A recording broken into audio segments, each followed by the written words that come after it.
بسم الله الرحمن الرحيم إن الحمد لله نحمده ونستعينه ونستغفره ونعوذ بالله من شرور أنفسنا ومن سيئات أعمالنا من يهده الله فلا مضل له ومن يضلل فلا هادي له وأشهد أن لا إله إلا الله وحده لا شريك له وأشهد أن محمدا عبده ورسوله أما بعد.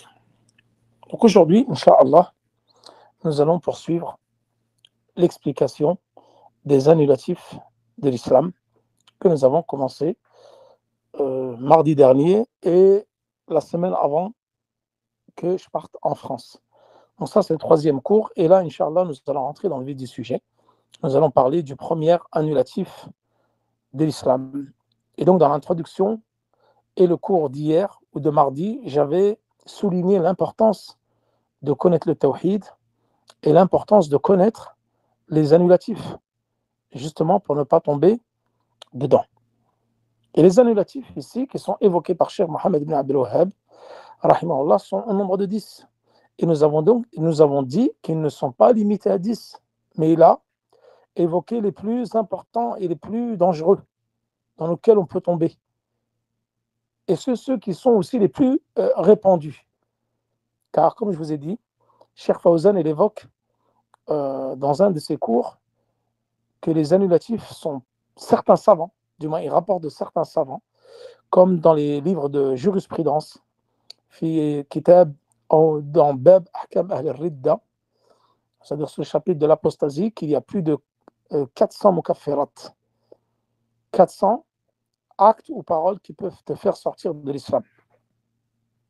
Donc ils sont vraiment très très nombreux et nous en donnerons des exemples au fur et à mesure de l'explication de ce livre, qu'est Nawaqid al-Islam, donc les annulatifs de l'islam.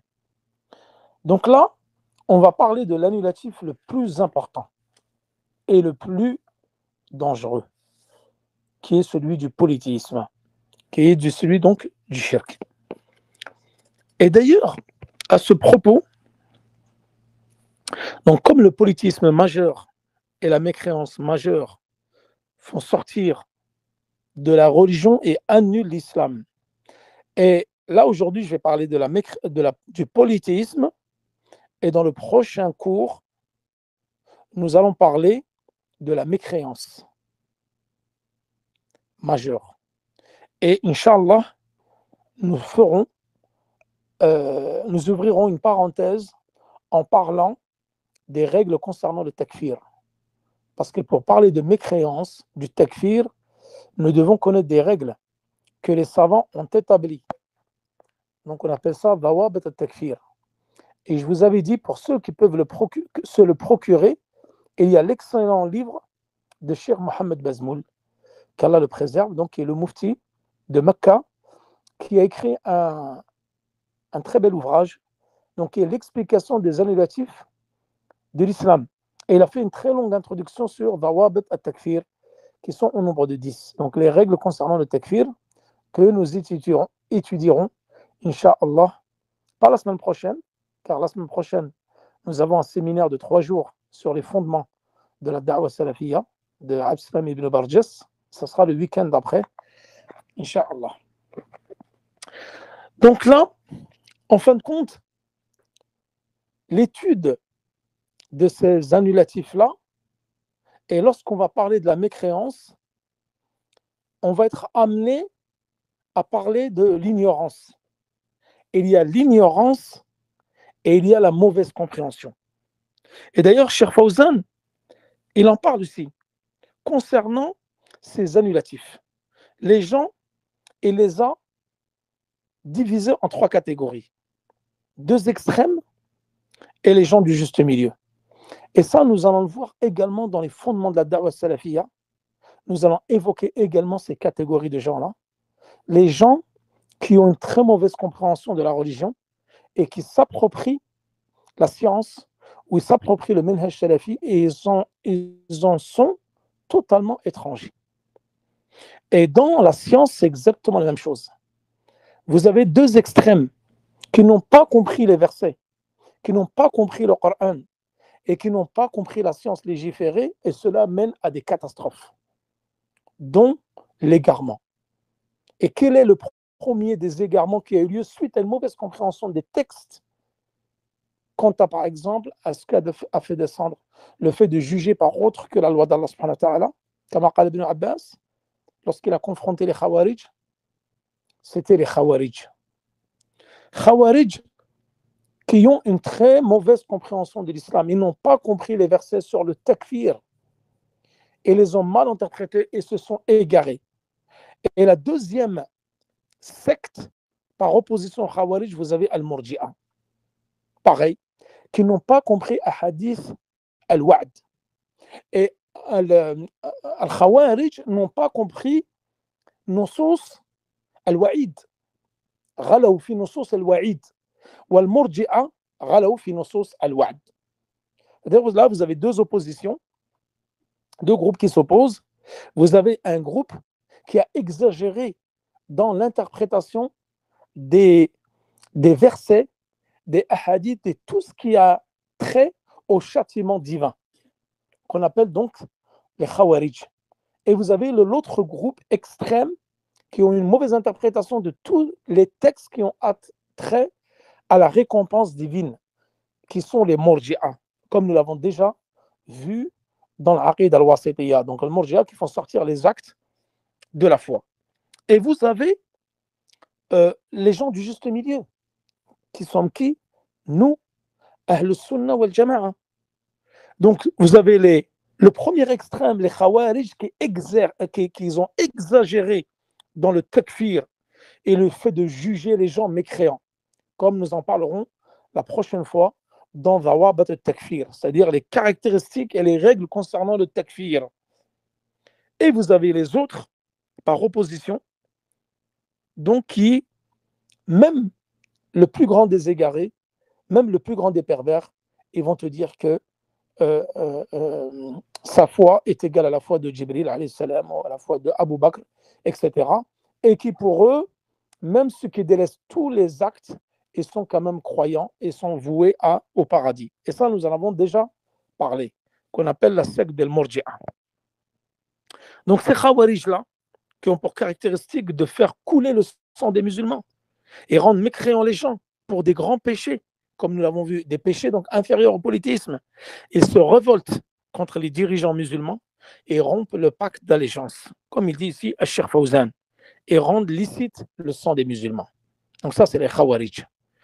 Et les autres, donc, c'est les Murji'a.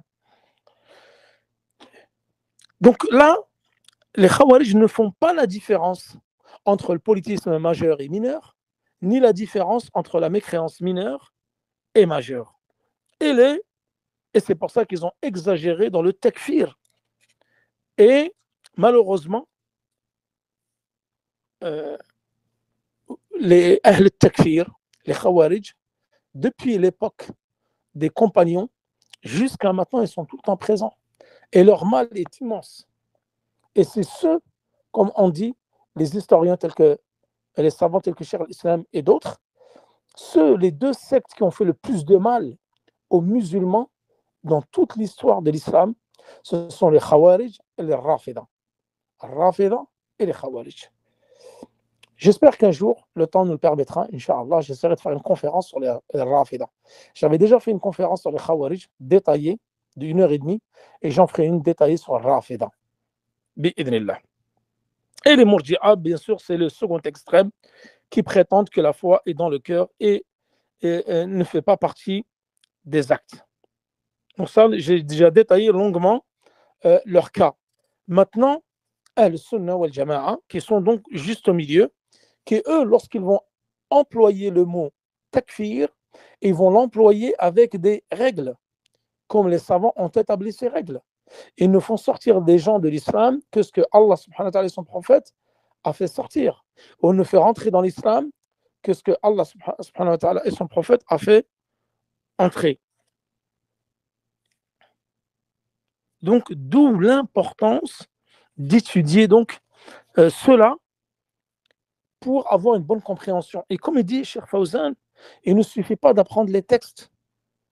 Combien de gens ont appris le Coran et se sont égarés? Combien de gens ont appris Al-Bukhari ou Muslim et se sont des égarés? Al-Ibra ليست بحفظ النصوص ولكن العبرة بفهم النصوص. Le plus important, ce n'est pas d'apprendre les textes et les preuves par cœur, c'est de les comprendre, la compréhension. Les Khawarij, ils avaient le Coran, ils avaient de la science, mais ils avaient une mauvaise interprétation de la science, comme les autres sectes qui se sont égarés. En fin de compte, dû à leur mauvaise interprétation. Comme قال ابن القيم في النونية ولهم نصوص قصروا في فهمها فأوتوا من التقصير في العرفان. Ils ont des textes dont la compréhension manque. Ils ont un manque de compréhension qui leur cache, que leur science a touché. C'est-à-dire leur science, elle est tronquée par un manque de compréhension. D'où l'importance de comprendre ce que tu étudies. Et c'est pour ça, l'une des plus grandes erreurs que vous allez trouver chez les jeunes de maintenant, c'est d'étudier la science seule, sur Internet, sur Twitter, sur Instagram, et ils ne reviennent pas au savant. Surtout ilm al-aqida, surtout la science de la croyance que tu dois prendre auprès des savants. Et ça, Inch'Allah, on y détaillera dans Awa'iq Talab al-Ilm, les obstacles à l'étude de la science de Abdeslam ibn Barjas, le même qui a fait Usul Da'wa Salafiyya. Au mois d'août, nous en ferons un séminaire, Inch'Allah, pour parler des obstacles dans l'apprentissage de la science. Et beaucoup de gens se mettent en avant des purs ignorants, surtout ceux qu'il y a sur Twitter, des ignorants qui sont toute la journée à écrire et à parler de sujets qui ne les dépassent et des sujets qu'ils ne comprennent même pas. Et je suis sûr qu'ils ne connaissent même pas shurut al-salat, ou la shurut la ilaha illallah, ou la nawaqid al-wudu, ou la al-farq bayna al-shirk al-akbar wa al-shirk al-asghar, ou al-farq bayna al-rukn wa al-shart. C'est des ignorants de première. Ils sont tout le temps là à donner leur avis sur les événements, sur la politique, sur tout ce qui se passe. Et c'est eux qui prétendent représenter la salafiyya. Et c'est eux qui décident qui est fiable et qui ne l'est pas. Ils vont mettre en avant des parfaits ignorants. Et c'est ça la plus grande calamité dans notre ummah. C'est que des ignorants, des petits, viennent écrire et sont là à dire qui est doué de science, qui ne l'est pas, qui est fiable et qui ne l'est pas. Ça, c'est la plus grande calamité. C'est les ignorants qu'il y a sur les réseaux sociaux qui se mettent en avant, qui n'ont jamais étudié, qui n'ont jamais ouvert un livre, qui ne se sont jamais assis chez un savant. Et par contre, c'est les premiers à critiquer les étudiants en sciences, qui se sont assis des années chez les savants. Pourquoi? Par pure jalousie. Parce qu'ils sont jaloux des véritables étudiants en sciences, qui enseignent la science, qui se sont cramponnés à cette science, des étudiants sincères, et qui se sont assis pendant des années chez les savants. Au contraire, parce que nous, on réfute ces gens-là. On met en garde contre ces gens-là. Et cette voie-là ne leur plaît pas. Parce qu'eux, ils veulent absolument, ils sont atteints par la maladie de la reconnaissance, la maladie de la célébrité. Comment un ignorant, tu viens, un gamin de 20 ans, un pur ignorant, tu viens du jour au lendemain, tu es toujours là à jacter sur les réseaux sociaux, à vouloir donner ton avis, à vouloir parler de tout, de rien, alors que tu es un ignorant et tu égares les gens par la même occasion. Et ces gens-là, lorsqu'on les montre du doigt, ils se retournent contre les étudiants et une taxe de mise en gardiste, une taxe de fatin, etc. Et leur nom est bien connu. Leur nom est bien connu. Alhamdulillah, des étudiants, on met en garde contre eux. Et vraiment, moi, j'insiste sur ce point-là, de faire attention à ces faux prophètes, à ces faux étudiants qui se mettent en avant et qui mettent des inconnus en avant et des ignorants comme eux pour les propager, pour que les gens aillent les suivre. Les gens les suivent. En fait, on me dit quel est leur nom. Mais ils sont tellement nombreux. Ils sont tellement nombreux, certains se cachent sous des pseudonymes. Ils ont pignon sur rue sur Twitter.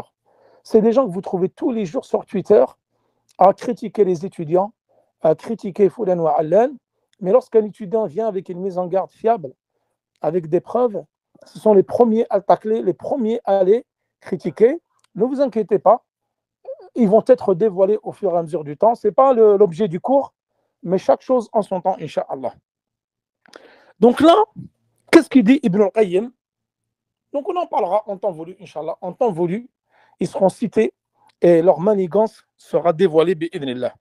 وَالْجَهْلُ دَاءٌ قَاتِلٌ وَشِفَاؤُهُ أمران في التركيب متفقان نص من القرآن أو من سنة وطبيب ذلك العالم الرباني.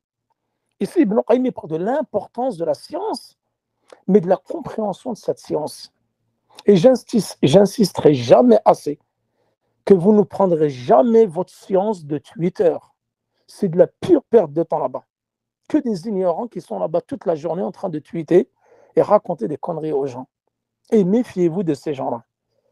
Que vous devez vous attacher aux savants de la sunna. Écoutez les cours des savants.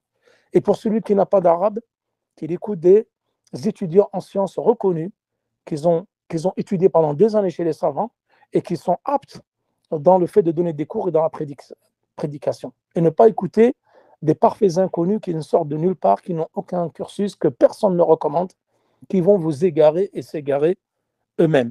Donc vraiment, faites attention à cela et on ne prend pas la science sur Twitter, ni sur Instagram, ni sur TikTok, etc.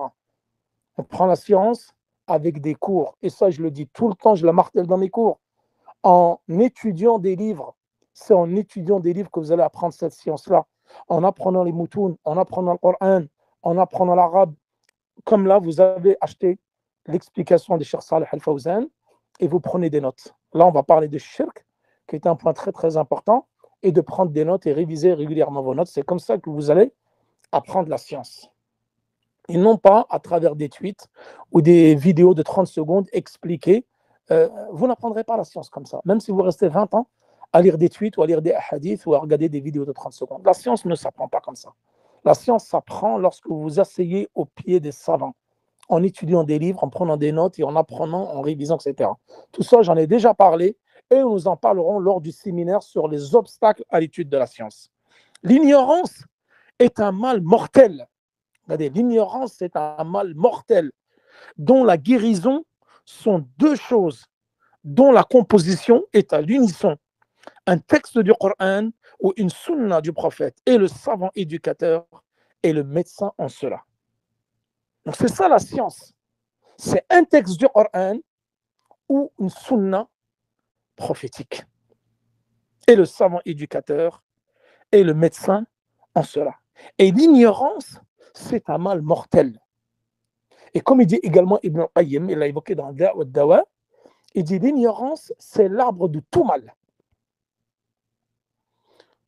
Donc, al-jahl, huwa shajaratu kulli shar. C'est l'arbre de tout mal. Et la science, c'est l'arbre de tout bien, par opposition à l'ignorance. D'où l'importance. Et comme je vous l'ai dit dans l'introduction, c'est une obligation pour toi, Ya Abdullah, au serviteur d'Allah, que d'apprendre cette science, qui est la science de la croyance, d'apprendre à connaître ton Seigneur, à connaître ton prophète. Et ça va être à partir de demain, Inch'Allah, dans Sira al-Nabawiya. Comme je vous avais promis qu'on allait finir l'Urjuz al-Mi'iyya, nous allons faire cours tous les jours à partir de demain. Parce que je tiens absolument à le finir. Et ensuite, lorsque nous aurons fini, on fera tafsir. On finira tafsir juste Tabarak la semaine prochaine. Voilà, tous les jours à partir de 21h jusqu'à finir le livre, Inch'Allah. Taïb. Donc là, on rentre dans le vif du sujet. On va rentrer dans le vif du sujet après cette longue introduction. Le premier annulatif. قال الشيخ الإسلام محمد بن عبد الوهاب اعلم أن نواقض الإسلام 10 نواقض. الأول الشرك في عبادة الله. قال تعالى إن الله لا يغفر أن يشرك به ويغفر ما دون ذلك لمن يشاء. وقال تعالى إنه من يشرك بالله فقد حرم الله عليه الجنة ومأواه النار وما للظالمين من أنصار. المائدة. Et le verset d'avant, c'est Surat al-Nisa. ومنه, donc là il donne des exemples, الذبح لغير الله كمن يذبح للجن أو للقبر وأشهرها الشرك في عبادة الله. Donc là, nous sommes rentrés dans le vif du sujet. Et mes frères et mes sœurs, l'heure est grave. Pourquoi? quand vous entendez ce verset du Coran, la traduction, donc Cheikh Mohammed ibn Abdel Wahhab dit, sache que les annulatifs de l'islam sont au nombre de 10. Le premier, le polythéisme dans l'adoration d'Allah subhanahu wa ta'ala, le Très-Haut. Certes, Allah ne pardonne pas qu'on lui donne quelqu'un ou quelque associé. À part cela, il pardonne à qui il veut. Ça, c'est le plus grand verset quant au fait que le shirk n'est pas pardonné. An-Nisa, verset 48. Et l'autre verset, quiconque associe à Allah d'autres divinités, Allah lui interdit le paradis et son refuge sera le feu, et pour les injustes, pas de secoureur.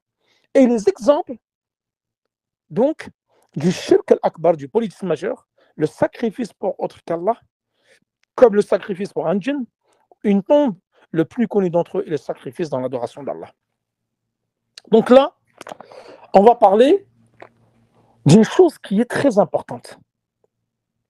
Maintenant, vous allez me dire, vous connaissez le tawhid.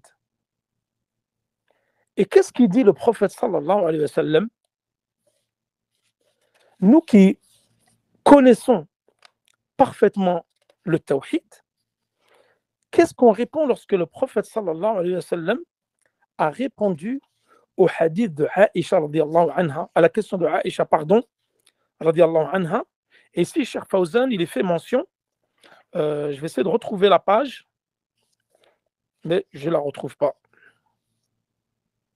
Ah oui, page 76. Page 76. Est-ce que vous entendez dans le cours? Est-ce que vous entendez correctement? Il y a une sœur qui m'a dit qu'elle n'entend pas. Est-ce que vous entendez ou pas? On me dit que oui. Aïe. Très bien, on entend très bien. Pourquoi c'est important de connaître ce premier annulatif par lequel il a commencé, Cheikh Mohammed ibn Abdel Wahhab, et par opposition donc au shirk, le tawhid. L'importance d'étudier le tawhid tous les jours, nuit et jour, toute ta vie. Et l'étude de tawhid, comme on dit certains savants, est plus important pour toi que le manger, que ta boisson et ta nourriture. Et même l'oxygène que tu respires. L'oxygène, si on te le coupe, tu meurs. Ah ben, dis-toi que l'étude du tawhid est plus importante que ton oxygène, ta nourriture et ta boisson. Parce que c'est l'étude du tawhid qui va te sauver des flammes de l'enfer. Et ça, nous l'avons vu dans Kitab al-Tawhid. Min asbab dukhul al-jannah, dira c'était tawhid. Parmi les causes de l'entrée au paradis, le tawhid. Et aucune action n'est acceptée par Allah subhanahu wa ta'ala si elle est dénuée de tawhid. Et d'ailleurs, les deux conditions dont nous allons voir maintenant et la définition de l'adoration est dépendante entièrement du tawhid et exclusivement du tawhid. Toute ta vie n'est que tawhid. Donc tu te dois d'étudier convenablement le tawhid avec une bonne compréhension pour ne pas tomber dans le shirk qui, comme Allah subhanahu wa ta'ala l'a dit, il pardonne toutes choses excepté le shirk. Et nous allons voir ici, est-ce que dans le verset du Coran, le mot shirk ici et tous les mots shirk qui sont dans le Coran, est-ce que ceci englobe le grand polythéisme ou le petit polythéisme? Est-ce qu'il y a une différence entre les deux? Est-ce que les deux font sortir de l'islam ou pas? Et le prophète sallallahu alayhi wa sallam, qu'est-ce qu'il dit? Pour ceux qui ont l'explication de Cheikh Fawzan, traduit en français, vous avez, et ça nous allons y venir. Nous allons y venir lorsque nous allons donner des exemples du polythéisme mineur, l'ostentation. أنا أخبركم بما هو أخوف عليكم عندي من المسيح الدجال. Tous les jours dans le tashahhud, vous faites al-dua contre al-Masih al-Dajjal. Qu'Allah nous préserve de la fitna de Masih al-Dajjal, l'antéchrist. Et ça va être la plus grande fitna qui va avoir lieu à la fin des temps. Et le prophète sallallahu alayhi wa sallam, qu'est-ce qu'il dit? Voulez-vous que je vous informe de ce que je crains le plus pour vous, plus que le Messie le Dajjal? Il dit bien sûr au messager d'Allah, l'ostentation. L'homme se lève pour prier, embellir sa prière parce qu'il voit un homme qui le regarde.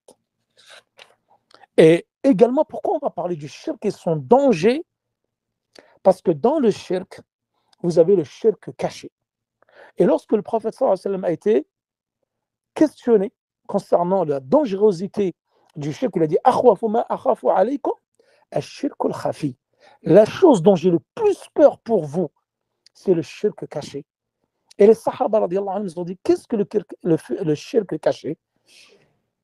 Il a dit c'est tel une fourmi noire dans une nuit noire, sombre, sur une pierre noire. Est-ce que vous allez la voir? Non. Tel est le shirk caché. On ne le voit pas. Donc, si tu ne le vois pas, tu vas forcément tomber dedans sans le savoir. Et comment ne pas tomber dedans? C'est en étudiant parfaitement le tawhid, comme nous l'avons fait dans Kitab al-Tawhid. Pour ceux qui ont étudié avec nous Kitab al-Tawhid, je vous conseille de réviser tous les chapitres dans Kitab al-Tawhid. Il y a énormément d'exemples sur le grand polythéisme et sur le petit polythéisme et le polythéisme caché pour justement ne pas tomber dedans. Et rappelez-vous du hadith de Hudhayfa ibn al-Yaman qui disait les compagnons du prophète sallallahu alayhi wa sallam questionnaient le prophète sur le bien et je le questionnais sur le mal. مخافة أن يدركني كان أصحاب الرسول صلى الله عليه وسلم يسألون النبي صلى الله عليه وسلم عن الخير وكنت أسأله عن الشر مخافة أن يدركني. Moi je le questionnais sur le mal justement pour ne pas tomber dedans. Et le polythéisme ici, le grand, et donc nous allons donner sa définition, des exemples, ensuite nous donnerons la définition du petit, des exemples et la différence qu'il y a entre les deux. Car ici, Cheikh Mohammed ibn Abdul Wahhab, il le dit comme le premier annulatif. Est-ce que cet annulatif-là regroupe le grand ou le petit? Et à ce propos, je viens de me souvenir, subhanallah, d'une personne qui m'a envoyé un PDF. Elle se reconnaîtra sûrement, je pense qu'elle écoute les cours. Elle écoute avec nous les cours régulièrement. Elle m'a envoyé un PDF que deux frères étudiants ont compilé sur l'explication de ces annulatifs-là. Et elle voulait que je le propage. Et moi, j'ai commencé à le lire sur le premier annulatif. Et j'ai découvert des grosses erreurs, mais des erreurs même grossières. J'étais plus que étonné comment des étudiants en sciences qui ont compilé une brève explication des annulatifs de l'islam, ils n'étaient pas capables de différencier le shirk al-akbar du shirk al-asghar. J'étais stupéfait. Parce que ce PDF-là qui est propagé avec des erreurs gravissimes, qui va arriver donc entre les mains d'étudiants ou des gens de la masse et qui va les induire en erreur. Et j'étais étonné que ce PDF n'a pas été relu par d'autres étudiants. Parce que la personne, elle donne l'exemple du shirk al-akbar qui fait sortir de l'islam et dedans, elle inclut des exemples de shirk al-asghar, de politisme mineur. C'est-à-dire qu'elle mélange tout. Elle ne sait même pas distinguer, pour un étudiant, la différence entre le grand politisme et le petit politisme. Comment tu peux mettre un exemple de petit politisme dans la case du premier annulatif de l'islam? C'est-à-dire pour toi, le politisme mineur, il fait sortir de l'islam et c'est un annulatif de l'islam. Vous voyez, même des gens qui ont étudié, je me rends compte, subhanallah, ils ne font pas la différence entre le petit polythéisme et le grand. D'où je reviendrai toujours à ce point-là, la compréhension de la religion. C'est pour ça que le prophète sallallahu alayhi wa sallam dit Man yuridullahu bihi khayran yufaqihu fi din. Celui à qui Allah subhanahu wa ta'ala veut du bien, il lui donne la compréhension de la religion. ومن لا كما قال الشيخ ابن باز en expliquant ce hadith, حتى بعض السلف, même Cheikh al-Islam ibn Taymiyyah, il en parle concernant l'explication de ce hadith, celui à qui Allah ne veut pas du bien, il ne lui donne pas la compréhension de la religion. Qu'Allah nous donne la bonne compréhension de la religion. Dites Amin. Donc, tout repose sur la compréhension. Demain, tu peux connaître Nawaqid al-Islam et venir me les réciter, mais tu es incapable de faire la distinction entre le grand et le petit. Et si je te dis, donne-moi un exemple du petit, donne-moi un exemple de quelque chose qui fait sortir de l'islam, tu ne serais pas capable, car tu n'as pas une bonne compréhension de la religion et surtout les choses qui ont trait à la croyance. Ça ne pardonne pas. Une erreur dans la croyance et c'est l'égarement total. Donc, il faut vraiment faire très, très attention à cela. Le shirk al-akbar, lorsque vous le faites, quelles sont les conséquences? Première conséquence, il te fait sortir de l'islam. Donc, lorsque tu commets un acte de polythéisme majeur, c'est pour ça qu'Ibrahim, alayhi salam, il faisait cette dua. Il disait Wajnubni wa bani an na'bud al-asnam. Préserve-moi, éloigne-moi, ainsi que ma progéniture quant à l'adoration des statues, des idoles. Ibrahim, alayhi salam, Abu al-Anbiya, Imam al-Muwahhidin, celui qui avait fait parfait, qui avait parfaitement concrétisé son tawhid, qui est le père des monothéistes, il avait peur quant au fait de tomber dans l'associationnisme et l'adoration des idoles. Ibrahim, alayhi salam, est l'un des meilleurs prophètes, Ulul Azm, qui fait partie des 5 prophètes doués de résolution. Comme a dit Sufyan al-Thawri, qui peut prétendre être en sécurité après la parole d'Ibrahim alayhi salam quant à la fitna, de tomber dans la fitna? Et comme elle a dit l'imam Ahmed, Atadri mal fitna, l'imam Ahmed, lorsqu'on lui a dit, il a dit Atadri mal fitna, c'est tout ce que la fitna, al-fitnatu shirk. Al-fitnatu al-shirk. Et nous avons déjà vu, je l'avais fait dans une khutbah que j'avais faite dans ma ville, quand j'étais en France, sur al-dhulm. Et le shirk al-akbar, c'est l'injustice par excellence, c'est la grande injustice. Kama qala Luqman libnihi, inna ash-shirka la dhulmun azim. Le polythéisme est une énorme injustice. Donc le polythéisme, tout d'abord, c'est une injustice. Il te fait sortir de l'islam, il te fait annuler tous tes actes, comme il l'a dit ici, à Cheikh Al-Fawzan. Donc il te fait annuler tous tes actes.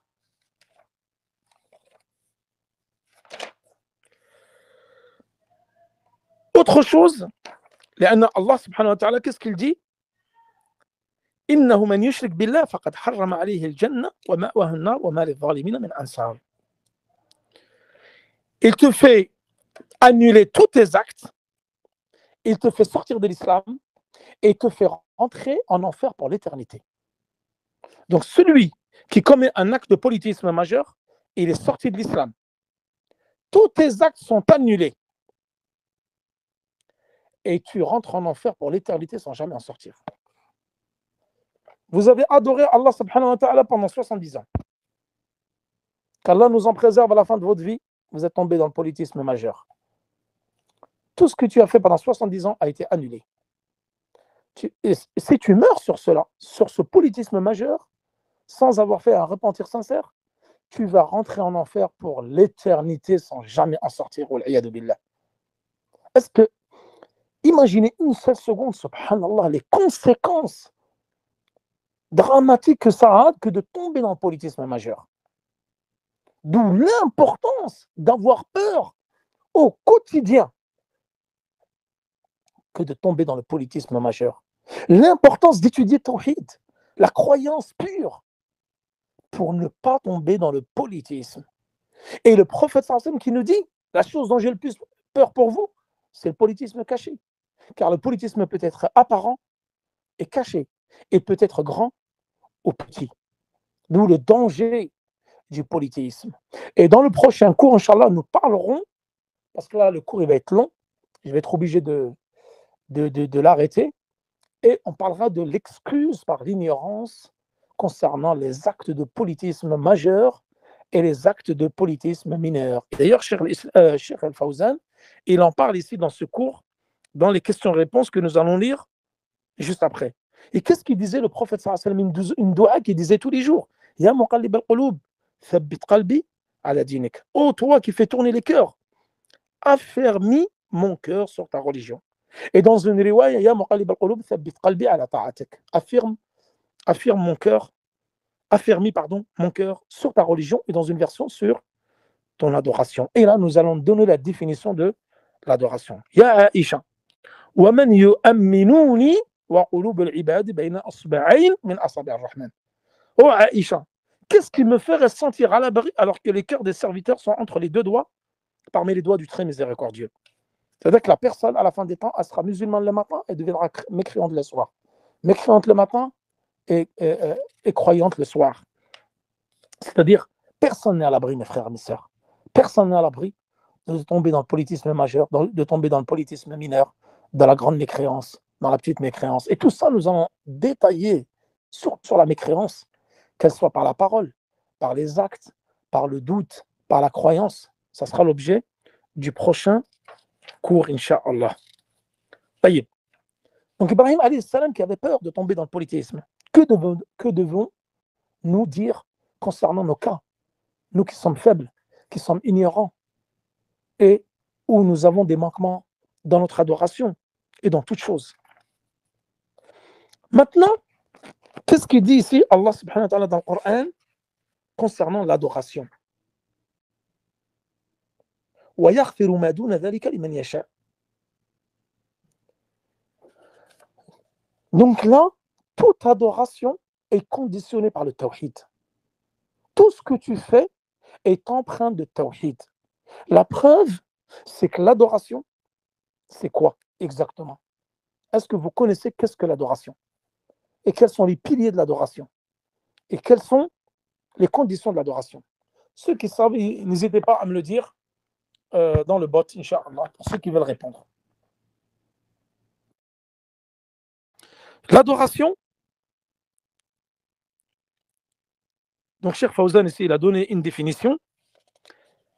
هي كمال الذل. كمال الذل لله سبحانه وتعالى محبة وتعظيما.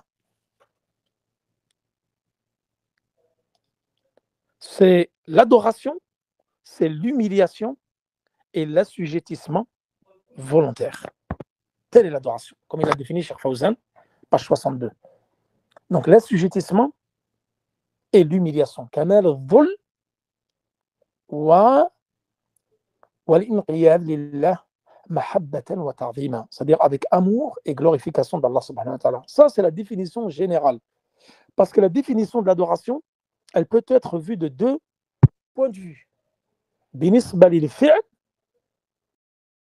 c'est-à-dire l'adoration en elle-même, et ce avec quoi tu vas adorer Allah subhanahu wa ta'ala. Il y a une autre définition qui est plus spécifique, plus détaillée. Donc celle-ci, c'est celle qui est générale.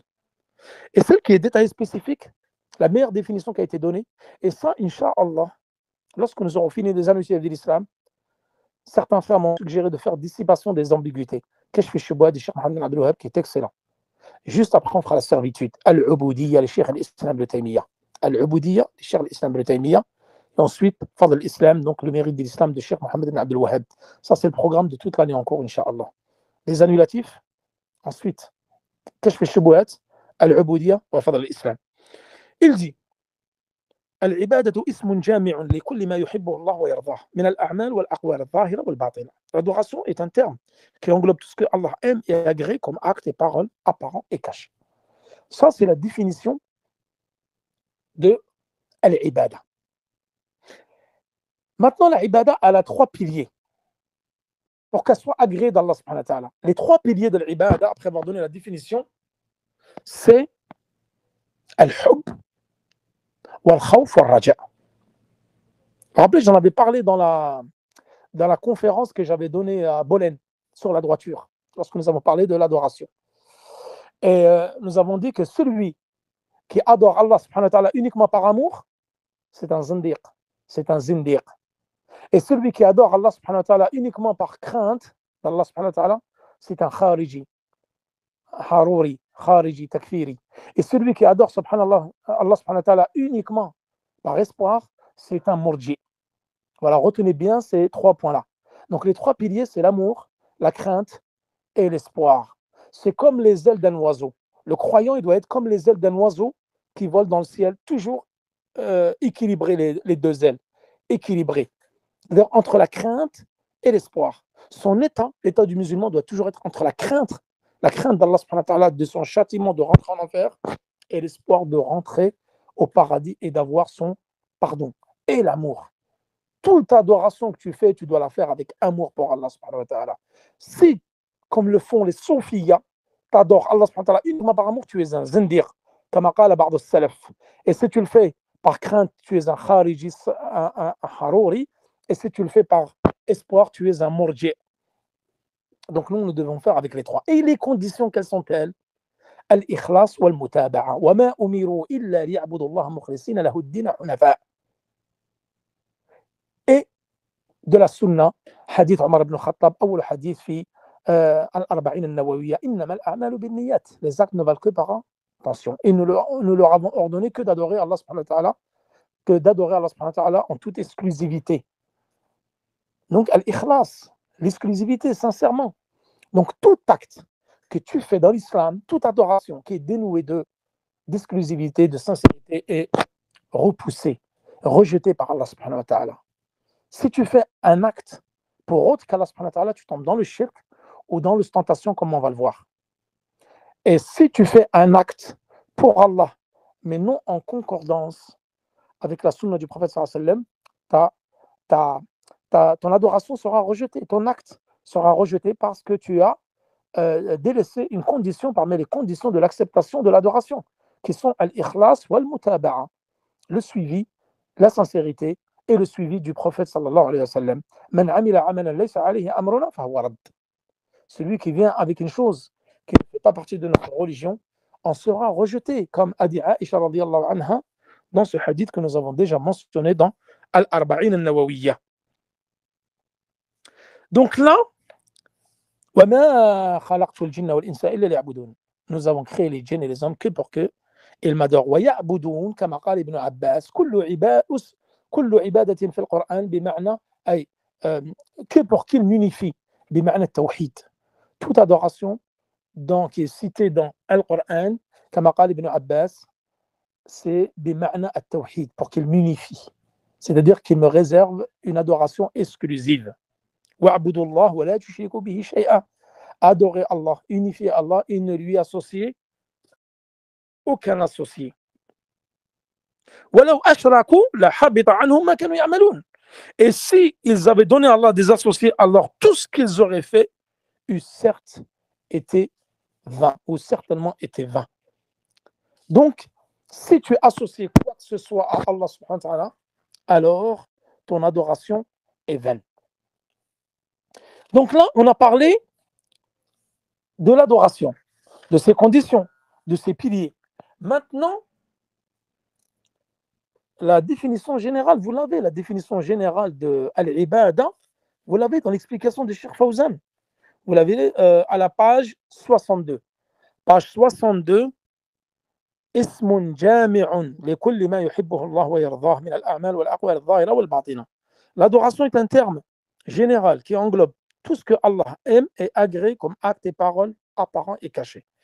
Page 62 dans l'explication de Cheikh Fawzan. Maintenant, le politisme majeur. Là, j'ai peur que vraiment ça fait quasiment 1 heure là qu'on a commencé. Si vous trouvez que ça fait un peu trop long, c'est pas grave, on continuera la prochaine fois car il y a beaucoup de choses encore à dire sur le shirk. Aqsam al-shirk al-akbar. Et le shirk, comme vous le savez, le tawhid, il est divisé en 3 catégories.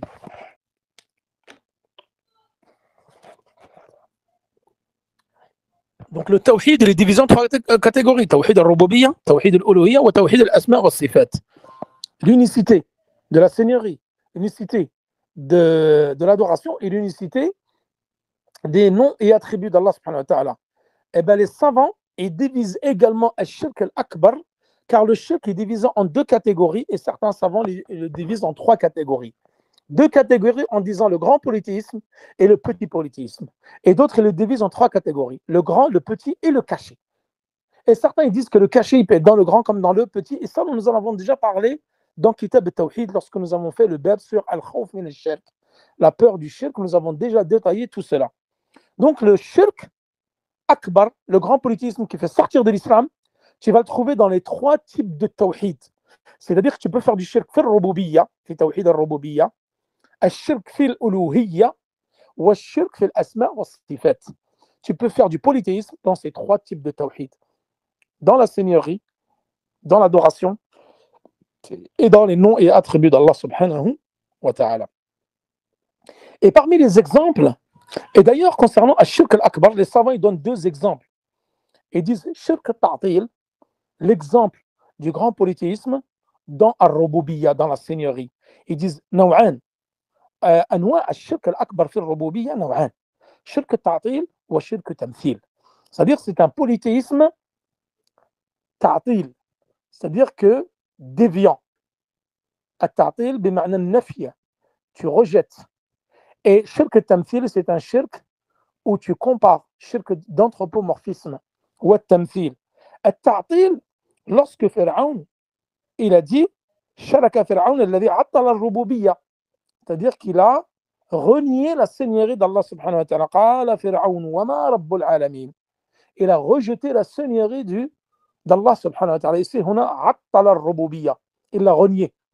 Donc هذا الشرك تعطيل، ça s'appelle شرك تعطيل. والتمثيل،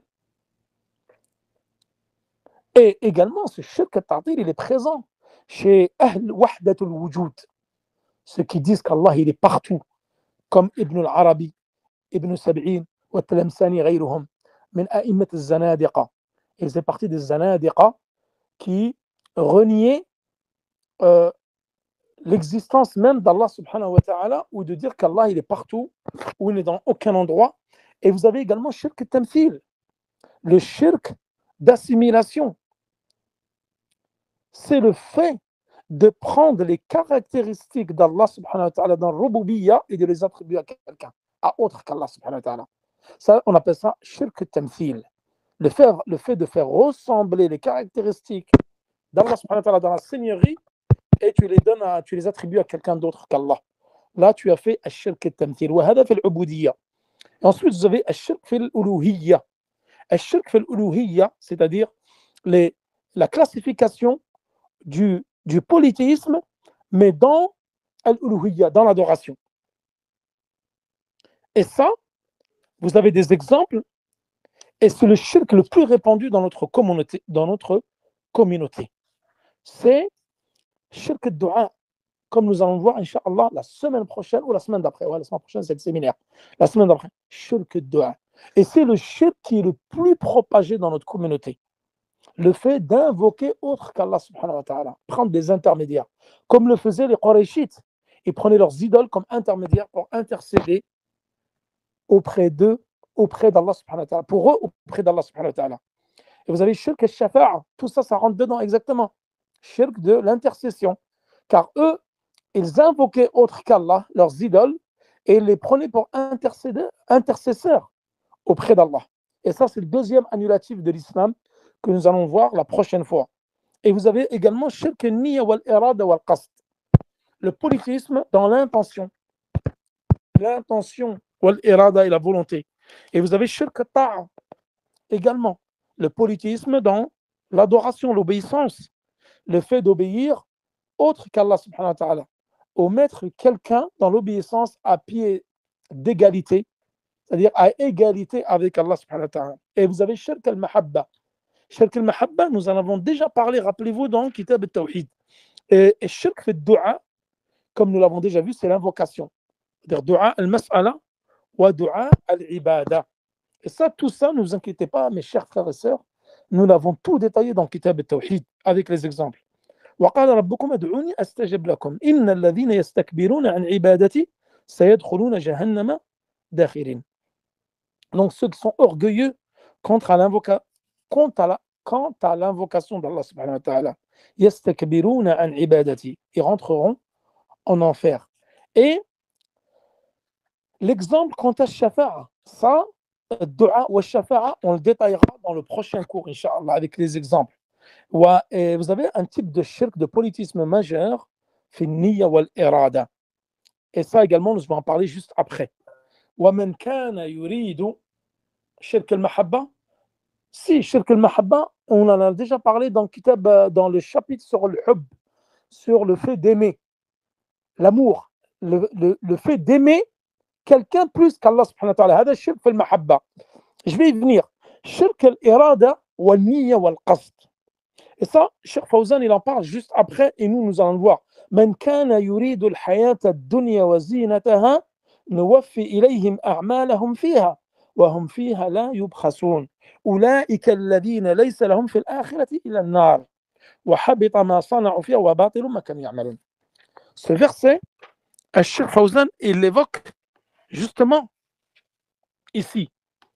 Man kana yuridu al-hayat, page 77. Pour ceux qui ont l'explication du Cheikh Fawzan, allez à la page 77. Il le dit ici. Ceux qui veulent la vie présente avec sa parure, son embellissement, ses richesses, ses tentations, nous les rétribuerons exactement selon leur action sur terre, sans que rien ne leur soit diminué. Et qu'est-ce qu'il dit? Ceux-là, ils n'auront le jour de la résurrection que l'enfer.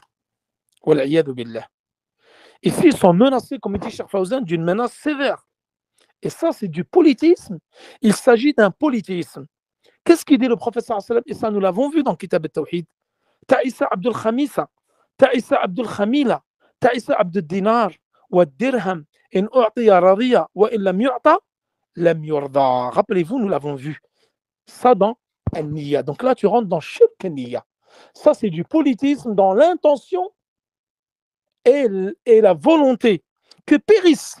Regarde, qu'est-ce qu'il dit, professeur? Que périsse le serviteur de l'Khamisa, que périsse le serviteur de l'Khamila, que périsse le serviteur du dinar. Pour nous, on va dire ici le serviteur de l'euro. Que périsse le serviteur de l'euro et du dirham. Donc ici, il a dit du dinar et du dirham, parce que c'est la monnaie qui était employée à l'époque du prophète sallam. De nos jours, on dira que périsse le serviteur de l'euro. Lorsqu'on lui donne, il est satisfait. Lorsqu'on ne lui donne pas, il n'est pas satisfait.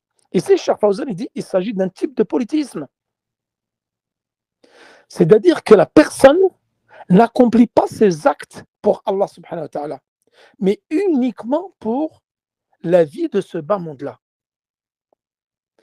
Exemple, des gens qui apprennent le Coran par cœur juste pour faire tarawih ou pour faire imam et avoir par exemple un poste élevé. Des gens qui étudient la science uniquement pour avoir un poste de professeur par exemple dans une université. L'intention, c'est la vie d'ici-bas, c'est l'argent, c'est la reconnaissance, c'est la célébrité. Et rien n'est fait pour Allah subhanahu wa ta'ala. Et ça, nous l'avons déjà vu dans un cours. Les savants sont de trois types. 2 sont en enfer et 1 va aller au paradis. Comme le mujahid fi sabilillah, celui qui a combattu dans le sentier d'Allah, qui va venir yawm al-qiyamah et qui va être jeté en enfer par son visage. On va lui dire, tu as uniquement combattu pour qu'on dise de toi que tu es un homme valeureux, courageux. Et le savant qui a étudié pour qu'on dise de lui que c'est un savant. Et par assimilation, des gens maintenant qui utilisent la religion pour s'enrichir. Il y en a énormément. Dont leur but premier, c'est uniquement l'argent. Ces gens-là, ils font partie exactement du hadith du prophète sallam et du verset du Coran. Yawm al-Qiyamah, qu'est-ce qu'ils auront? L'enfer comme récompense. C'est pour ça que tout acte que tu fais, tu dois le faire pour Allah subhanahu wa ta'ala. Être sincère. Et nous allons voir qu'ensuite, tu peux avoir un autre type de péché qui est tout aussi grave, qui est l'ostentation, que tu fais pour les gens. C'est-à-dire que tu vas embellir ta prière, ta récitation du Coran, parce que les gens t'ont vu. Et lorsque les gens ne t'avaient pas vu, tu bâclais ta prière ou ta récitation. Tu embellis. Donc tu fais les choses uniquement pour les gens. Tu vas étudier uniquement pour avoir un poste. Tu vas étudier uniquement pour gagner de l'argent. Et ça, nous l'avons vu, c'est un chapitre dans Kitab Tawhid. Iradat ad-dunya bi'amal al-akhirah. Qu'est-ce qu'il a dit, Cheikh Mohammed ibn Abdul Wahhab? Je ne me rappelle plus du chapitre, mais ceux qui savent, ils me le disent en commentaire. Mina shirk fait partie du politisme. Iradat ad-dunya bi'amal al-akhirah. Fait partie du politisme, vouloir la vie d'ici-bas avec les actes de l'au-delà. Et ça colle parfaitement au verset que je viens de vous citer et au hadith que je viens de vous citer. Maintenant, bon, ça fait quasiment 1 heure. Je vais essayer d'avancer. Tawhid al-Mahabba. Shirk al-Mahabba. Je vais essayer bon, je sais que c'est long pour vous, mais c'est un chapitre tellement important et on essaiera de le finir, pardon. Chapitre sur la crainte du shirk, chapitre 36. On me dit chapitre 36. Chapitre 36. Là, non, c'est pas celui-là. Non, Ma ja'a fi riya, ça c'est autre chose. Non, c'est le chapitre 37. Chapitre 37. Min ash-shirk iradatul insani bi'amalihi ad-dunya. Min ash-shirk iradatul insani bi'amalihi ad-dunya. Et c'est exactement, subhanallah, le verset que je vous ai cité et le hadith. Man kana yuridu ad-dunya wa zinataha nuwaffi ilayhim a'malahum fiha. وفي الصحيح عن ابي هريره تعس عبد الدينار تعس عبد الدرهم تعس عبد الخميسه تعس عبد الخميله. Exactement le chapitre que je viens de vous citer, la preuve dans le Coran et dans la Sunna, ils sont dans le chapitre 37 de Kitab al-Tawhid. Wa shirk al-mahabba, vous savez que l'amour est de trois types. L'amour, tu peux aimer pour Allah subhanahu wa ta'ala, et ça c'est le plus haut degré de l'amour. Tu aimes uniquement pour Allah subhanahu wa ta'ala, et tu وهذه محبة واجبة. C'est un amour qui est obligatoire, que d'aimer pour Allah. Et tu as le mahabba shirkiya al-muharrama. C'est le fait d'aimer, par exemple, autre qu'Allah, au même niveau qu'Allah. Et il y a encore plus grave que cela, c'est d'aimer quelqu'un plus que tu aimes Allah. Ça, c'est le pire niveau de mahabba que tu puisses avoir. C'est d'aimer quelqu'un plus que tu n'aimes Allah. ومن الناس من يتخذ من دون الله أندادا يحبونهم كحب الله. Et parmi les gens, il y en a qui prennent des andad, des égaux à Allah, et ils les aiment plus qu'ils n'aiment Allah. C'est ça, shirk al-mahabba. Le polythéisme dans l'amour. Et vous avez al-mahabba tabi'iyya, al-jibiliyya, comme ils disent, naturelle. La peur du feu, la peur du lion, la peur du danger. C'est une peur naturelle, légiférée, où il n'y a aucun mal. Et vous avez la peur qui est interdite, qu'on appelle le fait d'avoir peur de quelqu'un. Le fait d'avoir peur de quelqu'un, ça c'est une peur qui est interdite. Tu dois uniquement avoir peur d'Allah subhanahu wa ta'ala, ou al-khawf al-tabi'i, avoir peur du danger, du lion, d'un animal féroce, du feu, etc. Et la peur, pardon, Afwan, je me suis mélangé les pinceaux, je parlais de peur. Afwan, là on parlait d'amour, pardon. Je ne sais pas pourquoi je suis parti dans la peur. On est dans l'amour. Le fait donc d'aimer tes parents, d'aimer ta femme, tes enfants, d'aimer l'islam, d'aimer les savants, d'aimer la sunna. Ça, c'est une peur, c'est un amour donc, qui est légiféré et qui est naturel. Donc, le fait d'aimer les choses de la vie. Hada hub tabi'i, hub tabi'i. Et le fait d'aimer l'islam, d'aimer la sunna, c'est un amour qui est rétribué. Tu es rétribué pour cela. Et l'amour d'Allah, subhanahu wa ta'ala, c'est l'amour suprême, absolu. Et tu ne dois aimer aucune chose au-dessus d'Allah, subhanahu wa ta'ala. Je me suis beaucoup attardé sur le shirk al-akbar. Maintenant, on va parler du shirk al-asghar. C'est-à-dire, quelle est la différence entre le shirk al-akbar et le shirk al-asghar? Ceux qui savent, ils me donnent des exemples et me donnent la définition et des exemples sur le bot. Tout d'abord, le shirk al-asghar هو أكبر من الكبائر. الشرك الأصغر أكبر من الكبائر. Vous avez par ordre الشرك الأكبر, الشرك الأصغر, الكبائر والصغائر. Le grand politisme, le petit politisme, les grands péchés, les petits péchés. Donc le petit politisme est pire que les grands péchés. Le fait de faire un acte de petit politisme, c'est pire qu'un grand péché. Je vais vous raconter une histoire que j'avais déjà racontée dans Kitab al-Tawhid, qui est très très connue, qui s'est passée au temps de Cheikh Mohammed ibn Abdel Wahhab. Comme vous savez, Cheikh Mohammed ibn Abdel Wahhab, qui a écrit Kitab al-Tawhid, l'un des meilleurs livres qui a été compilé dans la croyance et dans l'unicité de l'adoration. Et il leur a enseigné Kitab al-Tawhid. Et une fois, il leur a dit, il y a quelqu'un, on a trouvé quelqu'un qui a égorgé une chèvre ou une poule pour autre qu'Allah devant sa porte. Les étudiants, personne n'a réagi. Personne n'a réagi. Et une fois dans un cours, il a dit, il y a quelqu'un qui a fait zina avec sa mère. Tout le monde était choqué, offusqué, brusqué. Oh, subhanallah, comment quelqu'un peut faire cela avec sa mère? Je leur ai dit, donc vous n'avez pas compris le tawhid. Donc on va continuer à vous enseigner Kitab al-Tawhid car il n'a pas été compris. Le tawhid n'a pas été compris. On est horrifié par un acte de fornication. Donc par quelqu'un de tes proches, c'est l'acte de fornication le plus abject qui puisse être fait Mais cela n'est pas pire que le polythéisme mineur. Et le polythéisme mineur, il est pire. Et les gens, ils ont tendance à diminuer, à sous-estimer le polythéisme mineur, en croyant que c'est pas grave, c'est mineur. C'est comme la mécréance mineure. La mécréance majeure, oui, mais la mécréance mineure, ça va. C'est comme les péchés. Le grand, d'accord, ouais, mais le petit, ça va, ça passe. Non, le petit, ça passe pas. Parce que comme on dit les savants, le politisme mineur n'est pas pardonné par Allah subhanahu wa ta'ala. Et ça, c'est l'avis qu'a donné Cheikh Al-Fawzan. Et c'est l'avis le plus répandu et le plus juste. Car même si les savants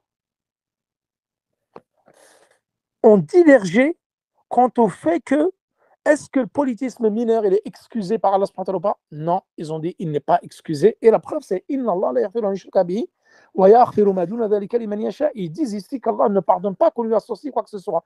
Et ils ont dit ici, certains, ceux qui ont interprété ce verset du Coran en disant c'est uniquement Shirk al-Akbar, ils disent Shirk al-Asghar taht al-Mashi'a, selon la volonté d'Allah subhanahu wa ta'ala. Mais ceux qui ont expliqué ce verset-là parlent de tout type de shirk. Ils ont dit ici, c'est tout type de shirk qui n'est pas pardonné par Allah subhanahu wa ta'ala. D'où la gravité de l'acte du polythéisme. C'est-à-dire même si tu as un acte de polythéisme mineur, Yawm al-Qiyamah, tu seras châtié.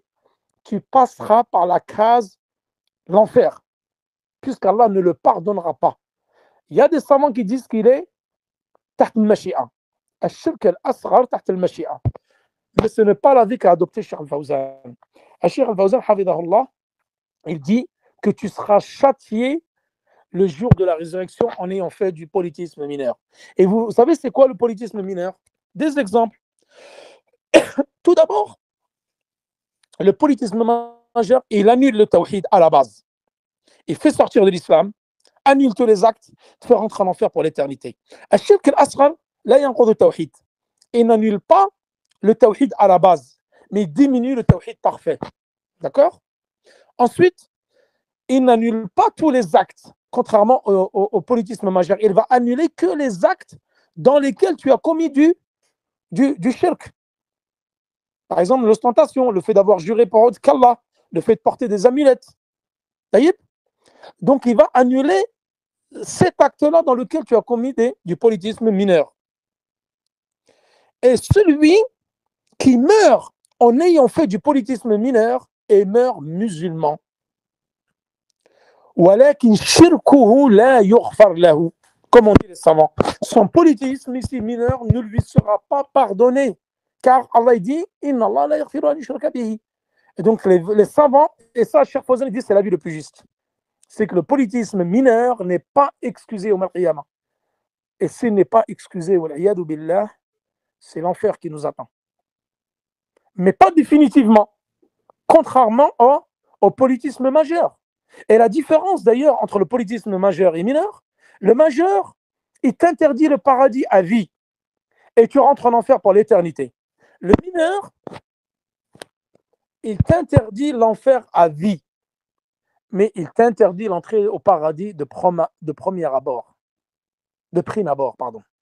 C'est-à-dire que tu ne rentreras pas directement au paradis en ayant fait du shirk.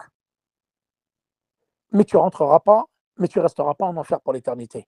Et ça ne te fait pas sortir de l'islam, tu meurs musulman, et c'est uniquement l'acte que tu as fait qui est annulé, et non pas tous les actes antérieurs. Donc, الإنسان يعاقب على الشرك الأصغر وهذا هو الراجح في هذه المسألة. Donc, même s'il y a une divergence ici concernant les savants, l'avis qu'a adopté Cheikh Al-Fawzan et d'autres, c'est qu'il n'est pas pardonné le jour de la résurrection. Et d'ailleurs, à ce propos, Abdullah ibn Abbas, qu'est-ce qu'il dit? Abdullah ibn Mas'ud, pardon, il dit لأن أحلف بالله كاذبا أحب إلي من أن أحلف بغيره صادقا. Subhanallah, regardez ce qu'il dit ici, Abdullah ibn Mas'ud. Que je jure par Allah en mentant, mais préférable que de jurer par autre qu'Allah en étant véridique. Exactement. C'est-à-dire que jurer par Allah en mentant, mais préférable que du jurer par autre Allah qu'en étant véridique. Ici, les savants, ils ont dit, parce que jurer par autre qu'Allah, c'est le polythéisme mineur. Donc, le polythéisme mineur est pire que le mensonge. Alors que le mensonge, déjà, c'est un très grand péché dans l'islam, mais jurer par autre qu'Allah est pire que le mensonge. Qu'est-ce que vous en pensez? Ça fait déjà 1 heure que je fais cours, subhanallah, ça passe tellement vite. Vous voulez qu'on lise les questions? On arrête. Donc on m'a dit on arrête. Est-ce que vous voulez qu'on lise les questions-réponses dans l'explication de Cheikh Fawzan? C'est la prière ici? Taïeb. D'accord. On m'a dit on arrête. Donc on continuera la prochaine fois, Inch'Allah. Et on lira également les questions-réponses parce qu'elles sont vraiment pertinentes. Pertinentes, Inch'Allah. Et c'est vrai que ça fait long. Wa sallallahu ala nabina Muhammad wa ala alihi wa sahbihi wa sallam. Allahu ta'ala a'la wa a'lam. Et je vous donne rendez-vous demain 21h pour Al-Urjuz al-Mi'iyya. Demain 21h tous les soirs pour l'explication de la biographie du prophète sallallahu alayhi wa sallam. Wassalamu alaikum wa rahmatullahi wa barakatuhu.